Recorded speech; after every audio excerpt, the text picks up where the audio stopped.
ಹೀಗಿರುವ ರಾತ್ರಿಯಲ್ಲಿ ಏನೋ ನಿಗೂಢವಾದಂತಹ ಸದ್ದಾದರೆ ನಿಮಗೆ ಹೇಗಾಗುತ್ತೆ? ಎಲ್ಲರೂ ಮಲಗುವಂತ ಆ ನಿಶಬ್ದ ಸಮಯದಲ್ಲಿ ಏನೇ ಸದ್ದಾದ್ರೂ ಕೂಡ ಅನೇಕರಿಗೆ ಅದು ಭಯವನ್ನ ಉಂಟು ಮಾಡುತ್ತೆ. ಯಾವುದಾದ್ರೂ ದುಷ್ಟ ಶಕ್ತಿಯ ಕಾಟ ಇರಬಹುದಾ ಅಂತ ಯೋಚನೆ ನಮ್ಮ ತಲೆಯಲ್ಲಿ ಮೂಡುತ್ತೆ.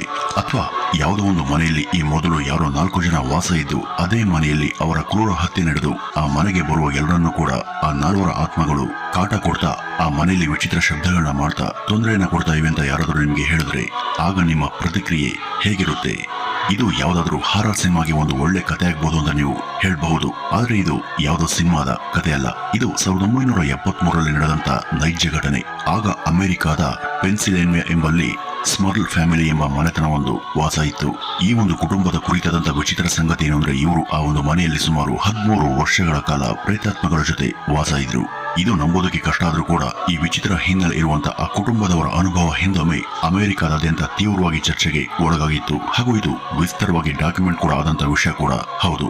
ಹಾಲಿವುಡ್ನ ಖ್ಯಾತ ಹಾರರ್ ಚಿತ್ರಗಳಾದಂತಹ ಅನಬೆಲ್, ದಿ ನನ್, ಕಂಜೂರಿಂಗ್ ಈ ರೀತಿ ಮುಂತಾದ ಚಿತ್ರಗಳ ಕಥೆ ಹಾಗೂ ಅವುಗಳ ಪಾತ್ರಗಳಿಗೆ ಈ ಸ್ಮರ್ಲ್ ಫ್ಯಾಮಿಲಿಯಲ್ಲಿ ನಡೆದಂತ ಕೆಲ ನೈಜ ಭಯಾನಕ ಘಟನೆಗಳೇ ಪ್ರೇರಣೆಯಂತೆ.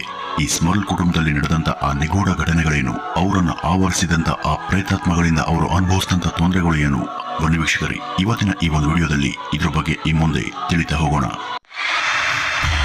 ಆತ್ಮಗಳ ಹಾಗೂ ದೆವ್ವಗಳ ಬಗ್ಗೆ ನಂಬಿಕೆ ಇದೆ. ಇದು ಕೆಲವರಿಗೆ ಇರಬಹುದು, ಅನೇಕರಿಗೆ ಇರದೇ ಇರಬಹುದು. ಈ ವಾಹಿನಿಯ ಮೂಲಕ ನಾವು ಯಾವುದೇ ಮೂಢನಂಬಿಕೆ ಅಥವಾ ಆತ್ಮಗಳ ಇರುವಿಕೆ ಬಗ್ಗೆ ಸಮರ್ಥಿಸುತ್ತಿಲ್ಲವಾದರೂ ಇಂಥ ಒಂದು ಘಟನೆ ನಡೆದದ್ದು ನಿಜ ಅನ್ನೋದನ್ನ ನಿಮ್ಗೆ ತಿಳಿಸೋದಷ್ಟೇ ನಮ್ಮ ಉದ್ದೇಶನೇ ಹೊರತು ಇಲ್ಲಿ ಯಾವ ಮೂಢನಂಬಿಕೆಯನ್ನ ಬಿತ್ತೋದಲ್ಲ. ವೀಕ್ಷಕರೇ, ಈ ಸ್ಮರ್ಲ್ ಕುಟುಂಬದಲ್ಲಿ ಒಟ್ಟು 6 ಜನ ಇದ್ರು. ಅಪ್ಪ, ಅಮ್ಮ ಹಾಗೂ ಅವರ 4 ಮಕ್ಕಳು. ಅವ್ರ ಜೊತೆ ಒಂದು ನಾಯಿ ಕೂಡ ಇತ್ತು. ಇದ್ರ ಜೊತೆ ಇವರಿದ್ದಂತ ಆ ಮನೆಯಲ್ಲಿ 4 ಆತ್ಮಗಳು ಕೂಡ ಇದ್ವು. ಆ ಮನೆಯ ಮುಖ್ಯ ವ್ಯಕ್ತಿಗಳ ಹೆಸರು ಜಾಕ್ ಸ್ಮರ್ಲ್ ಹಾಗೂ ಜಾನೆಟ್ ಸ್ಮರ್ಲ್. ಈ ಜಾಕ್ ಈ ಹಿಂದೆ ಅಮೆರಿಕದ ನೇವಿಯಲ್ಲಿ ಕೆಲಸವನ್ನ ಮಾಡಿ ಸ್ವಯಂ ನಿವೃತ್ತಿ ಪಡೆದಿದ್ದಂತಹ ವ್ಯಕ್ತಿ. ಅವರು ಅಮೆರಿಕದ ಪೆನ್ಸಿಲ್ವೇನಿಯಾದಲ್ಲಿ ವಾಸ ಇದ್ರು. ಆಗ ಒಂದ್ಸಲ ಅತಿಯಾದ ಮಳೆ ಹಾಗೂ ಚಂಡಮಾರುತದಿಂದಾಗಿ ಜಲಪ್ರವಾಹ ಸಂಭವಿಸಿ ರಸ್ತೆ ನೀರೆಲ್ಲ ಅವ್ರ ಮನೆಗೆ ನುಗ್ಗಿತ್ತು. ಅದರಿಂದಾಗಿ ಅವರ ವಾಸದ ಮನೆಯೆಲ್ಲ ನಾಶವಾಗಿ ಹೋಯಿತು. ಯಾವಾಗ ಇಲ್ಲಿ ಇನ್ನು ವಾಸ ಮಾಡೋದಕ್ಕೆ ಸಾಧ್ಯ ಇಲ್ಲ ಅಂತ ಗೊತ್ತಾಯ್ತು, ಆಗ ಜಾಕ್ ತನ್ನ ತಾತನ ಹಳೆಯ ಮನೆಯೊಂದಕ್ಕೆ ಫ್ಯಾಮಿಲಿ ಸಹಿತ ಶಿಫ್ಟ್ ಆಗ್ತಾರೆ. ಅದು 2 ಫ್ಲೋರ್ ಇದ್ದಂತ ಮನೆ. ಅಲ್ಲಿ ಅವನ ತಾತ ಅಜ್ಜಿ ಒಂದ್ ಕಡೆ ವಾಸ ಇದ್ರು, ಇನ್ನೊಂದ್ ಕಡೆ ಈ ಸ್ಮರ್ಲ್ ಕುಟುಂಬ ಇತ್ತು. ಇನ್ಮೇಲೆ ಇದೇ ನಮ್ಮ ಜಗತ್ತು, ಇದೇ ನಮ್ಮ ಜೀವನ ಅಂತ ಭಾವಿಸಿದಂತ ಅವರು ಅಲ್ಲಿಯೇ ಶಾಶ್ವತವಾಗಿ ಇರೋದಕ್ಕೆ ನಿರ್ಧಾರ ಮಾಡ್ತಾರೆ. ಹೀಗಿದ್ದಾಗ ಒಮ್ಮೆ ಇದ್ದಕ್ಕಿದ್ದ ಹಾಗೆ ಆ ಮನೆಯಲ್ಲಿ ಅವ್ರಿಗೆ ವಿಚಿತ್ರ ಅನುಭವ ಶುರುವಾಗುತ್ತೆ. ಅಲ್ಲಿ ಹೊಸದಾಗಿ ಬಂದಿದ್ದಂತ ಅವ್ರಿಗೆ ಆಗುವಂತ ಮೊದಲ ವಿಚಿತ್ರ ಅನುಭವ ಅಂದ್ರೆ ಅದು ಆ ಇಡೀ ಮನೆಯೊಳಗೆ ಆಗಾಗ ಬರ್ತಿದ್ದಂತ ದುರ್ವಾಸನೆ. ಇದು ಒಂದ್ ರೀತಿ ಕೊಳೆತ ಮಾಂಸ ಅಥವಾ ಸತ್ತ ಪ್ರಾಣಿಯ ದೇಹದಿಂದ ಬರುವಂತ ದುರ್ಗಂಧದ ಹಾಗೆ ವಾಸನೆ ಬರೋದಕ್ಕೆ ಶುರುವಾಯ್ತು. ಆಗ ಇವರು ಬೆಕ್ಕು ಅಥವಾ ಇಲಿ ಈ ರೀತಿ ಯಾವ್ದಾದ್ರು ಜೀವಿ ಸತ್ತಿರ್ಬೇಕು, ಹಾಗಾಗಿ ಸ್ಮೆಲ್ ಬರ್ತಿರಬಹುದು ಅಂತ ಸುಮ್ಮನಿದ್ರು. ಆದ್ರೆ ಸ್ಮೆಲ್ ಜಾಸ್ತಿ ಆದಾಗ ಕೆಲವು ಜನ ಕೆಲಸಗಾರರನ್ನ ಕರೆಸಿ ಆ ಇಡೀ ಮನೆಯನ್ನ ಸ್ವಚ್ಛಗೊಳಿಸಿ ಅದಕ್ಕೆ ಇನ್ನೊಮ್ಮೆ ವೈಟ್ ವಾಶ್ ಕೂಡ ಮಾಡಿಸ್ತಾರೆ. ಇಷ್ಟೆಲ್ಲ ಮಾಡಿದ್ರು ಕೂಡ ಆ ದುರ್ಗಂಧ ಮಾತ್ರ ನಿಲ್ಲೇ ಇಲ್ಲ. ಅದು ಎಲ್ಲಿಂದ ಬರ್ತಿದೆ ಎಂಬುದೇ ಅವ್ರಿಗೆ ಗೊತ್ತಾಗ್ಲಿಲ್ಲ. ಎಷ್ಟು ಹುಡುಕಾಡಿದ್ರು ಕೂಡ ಆ ದುರ್ಗಂಧ ಯಾವುದರಿಂದ, ಯಾವ ಸ್ಥಳದಿಂದ, ಯಾಕಾಗಿ ಬರ್ತಿದೆ ಅಂತ ಅವ್ರಿಗೆ ಗೊತ್ತಾಗ್ಲೇ ಇಲ್ಲ. ಇದೇ ರೀತಿ ಒಂದಲ್ಲ ಎರಡಲ್ಲ 3 ವರ್ಷಗಳೇ ಜಾರಿ ಹೋಗ್ತವೆ. 3 ವರ್ಷಗಳ ಕಾಲ ಅವರು ಆ ಮನೆಯಲ್ಲಿದ್ದಂತ ಆ ದುರ್ಗಂಧವನ್ನ ಸಹಿಸಿಕೊಂಡೇ ಬಂದಿದ್ರು. ಹೀಗಿರುವಾಗ ಒಂದಿನ ಆ ಮನೆಯ ಸದಸ್ಯರಲ್ಲಿ ಒಬ್ಬರಾದಂತ ಜಾನ್ ತನ್ನ ತಂದೆ ಜಾಕ್ ಬಳಿ ಬಂದು ಕೆಲ ದಿನಗಳಿಂದ ಈ ಮನೆಯಲ್ಲಿ ತನಗಾಗ್ತಿದ್ದಂತ ಒಂದು ವಿಚಿತ್ರ ಅನುಭವವನ್ನ ಹೇಳ್ತಾನೆ. ರಾತ್ರಿಯ ಸಮಯದಲ್ಲಿ ರೂಮ್ ನಲ್ಲಿದ್ದಾಗ ತನ್ನ ರೂಮ್ ಮೇಲಿರುವಂತ ತಾರಸ್ನಲ್ಲಿ ಯಾರೋ ಓಡಾಡುವ ರೀತಿ, ಆಟ ಆಡುವ ರೀತಿ, ಮಾತಾಡುವ ರೀತಿ ನನಗೆ ಕೆಲ ದಿನಗಳಿಂದ ಭಾಸವಾಗ್ತಿದೆ, ಆದ್ರೆ ಅವ್ರು ಯಾರು ಅಂತ ಗೊತ್ತಾಗ್ತಿಲ್ಲ ಅಂತ ಹೇಳಿದ್ದ. ಕೇಳೋದಕ್ಕೆ ವಿಚಿತ್ರವಾಗಿದ್ದಂತ ಅವನ ಆ ಮಾತುಗಳಿಂದ ಜಾಕ್ ಹೆಚ್ಚೇನು ವಿಚಲಿತರಾಗ್ಲಿಲ್ಲ. ಮೊದಲೇ ನೇವಿಯಲ್ಲಿ ಕೆಲಸ ಮಾಡ್ತಿದ್ದಂತ ಅವ್ರಿಗೆ ಸಹಜವಾಗಿ ಇಂಥದ್ರ ಮೇಲೆ ನಂಬಿಕೆ ಇರಲಿಲ್ಲ. ಇದೇ ವಿಷಯವನ್ನು ಜಾಕ್ ತನ್ನ ತಾಯಿಗೂ ಹೇಳಿದ್ದ. ಅವನ ತಾಯಿ ಜಾನೆಟ್ ತಾನು ಶಿಸ್ತುಬದ್ಧ ಹಾಗೂ ಸಾಂಪ್ರದಾಯಿಕ ರೋಮನ್ ಕ್ಯಾಥೋಲಿಕ್ ಮತದಲ್ಲಿ ನಂಬಿಕೆ ಇದ್ದಂತ ಗೃಹಿಣಿ.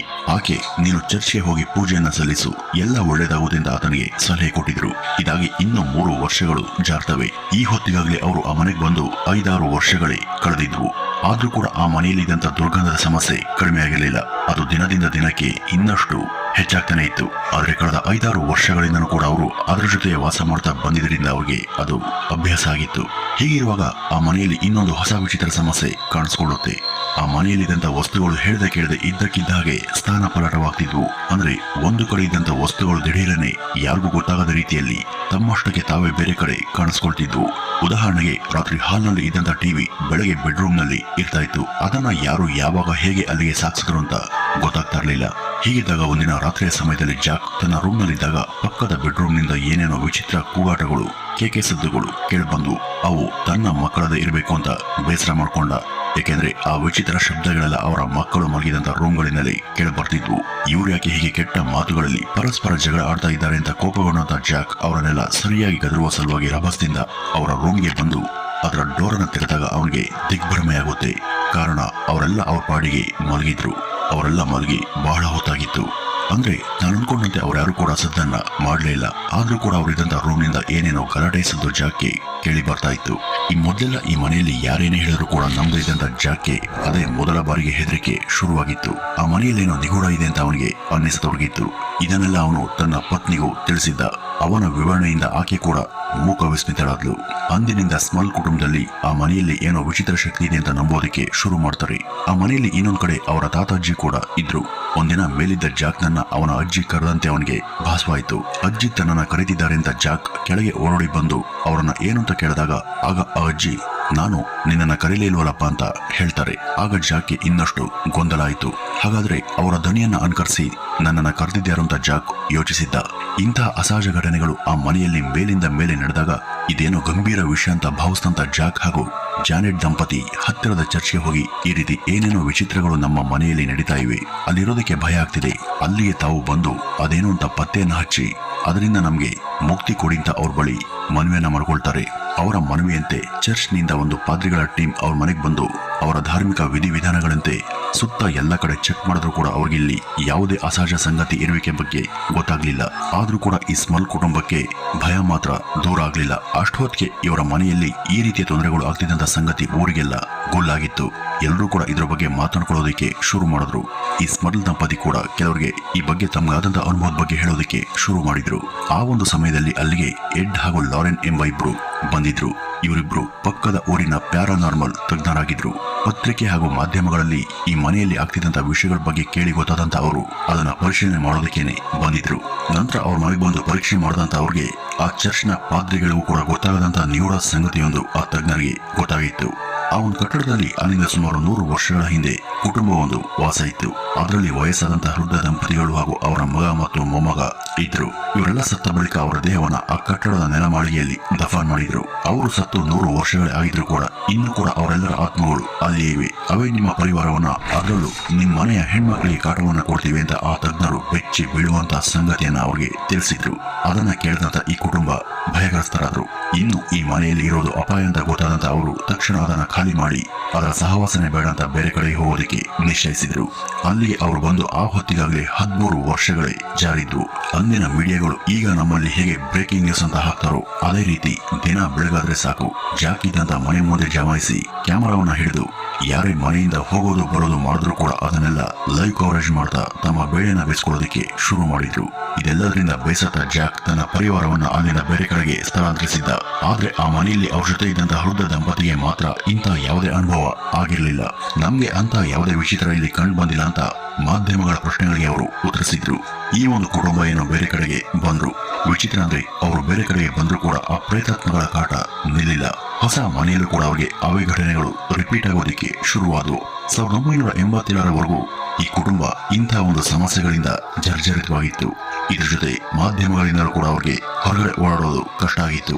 ಈ ಮಾಧ್ಯಮಗಳಲ್ಲಿ ನಮ್ಗೆ ಅರ್ಧ ತಲೆನೋವು ತರ್ತೀವಿ ಅಂತ 1986ರ ಸಂದರ್ಶನವೊಂದರಲ್ಲಿ ಜಾನೆಟ್ ಬೇಸರದಿಂದ ಹೇಳ್ಕೊಂಡಿದ್ರು. ಮುಂದೆ ಎಡ್ ಹಾಗೂ ಲಾರೆನ್ ರವರ ನಿರಂತರ ಶ್ರಮದಿಂದ ನಿಧಾನವಾಗಿ ಈ ಒಂದು ಸಮಸ್ಯೆ ಮರೆಯಾಗ್ತಾ ಬಂತು. ಅವರು ತಾವು ನಡೆಸಿದಂತ ಈ ಎಷ್ಟೋ ಎಕ್ಸಾರ್ಸಿಸಂ ಹಾಗೂ ಡೆಮೋನಿಕ್ ಪ್ರಯೋಗಗಳಲ್ಲಿ ಈ ಮನೆಯಲ್ಲಿ ನಿಗೂಢ ಸದ್ದುಗಳು, ಡೋರ್ ನಾಕಿಂಗ್ ಸದ್ದು, ಜನರ ವಿಚಿತ್ರ ಕೂಗಾಟ ಮುಂತಾದವು ಕೇಳಿಸಿವೆ ಹಾಗೂ ಇವುಗಳ ಆಡಿಯೋ ಟೇಪ್ಗಳು ಕೂಡ ಅವ್ರ ಬಳಿ ಇದ್ವು. 1988ರಲ್ಲಿ ಸ್ಮಲ್ ಪರಿವಾರ ಬೇರೊಂದು ಸ್ಥಳಕ್ಕೆ ಶಿಫ್ಟ್ ಆದ ಬಳಿಕ ಅವರಿಗೆ ಮತ್ಯಾವತ್ತೂ ಕೂಡ ಈ ಒಂದು ಸಮಸ್ಯೆ ತಲೆದೂರಲಿಲ್ಲ. ಈ ಬಗ್ಗೆ 1992ರವರೆಗೂ ಅಮೆರಿಕದಾದ್ಯಂತ ಸಾಕಷ್ಟು ಚರ್ಚೆಗಳು ನಡೆದಿದ್ವು. 1991ರಲ್ಲಿ ಈ ಬಗೆನೇ ದಿ ಹಂಟೆಡ್ ಎಂಬ ಹಾಲಿವುಡ್ನ ಹಾರರ್ ಸಿನಿಮಾ ಕೂಡ ಬಿಡುಗಡೆ ಕಂಡು ಯಶಸ್ವಿಯಾಗಿತ್ತು. ಈ ಕುರಿತು ಹಲವು ಡಾಕ್ಯುಮೆಂಟರಿ ಹಾಗೂ ಟಿವಿ ಕಾರ್ಯಕ್ರಮಗಳು ಕೂಡ ಬಂದಿವೆ. ಈ ಚರ್ಚ್ ಪಾದ್ರಿಗಳ ಅವಗಾಹನೆಯಲ್ಲಿ ಇಲ್ಲಿ ಯಾವುದೇ ಸಮಸ್ಯೆ ಇಲ್ಲ ಅಂತ ವರದಿಯಾಗಿತ್ತು. ಆದ್ರೆ ಪ್ಯಾರಾನಾರ್ಮಲ್ ತಜ್ಞರು ಬೇರೆಯದೇ ವಿಚಿತ್ರ ಕಥೆಯನ್ನ ಹೇಳಿದ್ರು. ಅದಕ್ಕೆ ಪೂರಕವೇನೋ ಎನ್ನುವ ಹಾಗೆ ಆ ಮನೆಯಲ್ಲಿ ಸ್ಮಲ್ ಪರಿವಾರ 13 ವರ್ಷಗಳ ಕಾಲ ಯಮ ಯಾತನೆಯನ್ನ ಅನುಭವಿಸಿತ್ತು. ವೀಕ್ಷಕರೇ, ಇಲ್ಲಿ ನಿಜಕ್ಕೂ ಆತ್ಮಗಳ ಸಂಚಾರ ಇತ್ತ. ಅವು ಇವರಿಗೆ